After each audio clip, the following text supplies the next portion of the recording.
The observation deck of the Stellar Meridian hummed with the quiet efficiency of a well-oiled machine. Catherine stood by the viewport, cradling a steaming mug between her palms, watching the swirl of distant nebulae paint the darkness in shades of violet and gold. The coffee's aroma, rich, dark, almost aggressive, filled her personal space like a defensive perimeter. Human Catherine. She turned to find Crix standing behind her, his leonine features twisted in that expression of cautious curiosity she'd come to recognize over the past 3 months. The young fellow was barely past his adolescence by his species standards, his golden fur still carrying the softer texture of youth, his ears twitching with barely contained questions. "Morning, Crix," Catherine said, taking a sip from her mug. The bitter liquid scalded her tongue in that familiar, welcome way. The cubby, because that's what he was, really, despite standing nearly 7 feet tall, tilted his head. His species had evolved from pack hunters on a world where patience and observation meant survival. Every gesture Catherine made was catalogued, analyzed, filed away in that keen mind. "I have observed," Crix began, his translator rendering his growling speech into flat standard, "that you consume that substance every cycle, multiple times. The human Riker does the same." Catherine smiled. "Coffee, yeah, we're pretty devoted to it. But why?" Crix's tail swished with frustration. "I have accessed the medical databases. This coffee contains alkaloids that are technically poisonous. It raises your heart rate, interferes with your rest cycles, and provides no nutritional value. By all logic, you should avoid it, yet you seek it out deliberately, daily." It was a fair question. The Felina were efficient creatures, their biology optimized over millions of years of evolution. They ate what nourished them, drank what hydrated them, and viewed the human tendency toward recreational consumption with bewilderment bordering on concern. "Want to smell it?" Catherine offered, extending the mug. Crix's ears flattened slightly, a sign of uncertainty. But curiosity won out, as it usually did with the young ones. He leaned forward, his sensitive nose approaching the rim of the cup with the caution of someone defusing a bomb. The reaction was immediate and spectacular. Crix's eyes widened, his pupils contracting to slits. His ears shot backward, and he recoiled so violently he nearly knocked over a chair. A sound somewhere between a hiss and a gag escaped his throat, and his tail bushed out to twice its normal size. "By the hunt mother," he sputtered, backing away several steps. That is vile. It smells like burning, like ... like poison." Catherine couldn't help but laugh, though she tried to keep it gentle. She'd seen this reaction before from the Felina, from the crystalline Jurel, from the aquatic Morvans. Every species had the same response when confronted with humanity's favorite vice. "And yet," she said, taking another deliberate sip, "I'm going to drink it. Enjoy it, even." Crix stared at her like she'd announced her intention to breathe vacuum. "But why?" "Because it tastes good. It smells like death. It tastes like life," Catherine corrected. She gestured to the chair beside her. "Sit, let me tell you about coffee." Still wary, but too curious to resist, Crix settled into the chair. His species didn't sit the way humans did, more of a crouch, really, ready to spring at a moment's notice. Prey species instincts died hard, even when you were the apex predator of your world.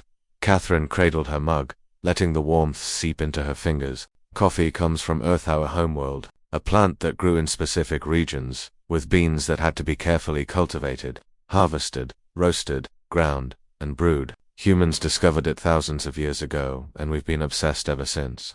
"But the poison, the caffeine," Catherine interrupted. "Yes, it's a stimulant. In large doses, it can be dangerous. But in controlled amounts," she took another sip, "it wakes us up, sharpens our focus, helps us think." Crix's ears twitched forward slightly. "You require external chemical stimulation to achieve optimal cognitive function. We benefit from it," Catherine said. "There's a difference. Humans evolved as persistence hunters, Crix. We didn't have your speed or strength. We couldn't bring down prey in a single pounce. We ran them down, chased them for hours, sometimes days, until they collapsed from exhaustion. We won by refusing to quit."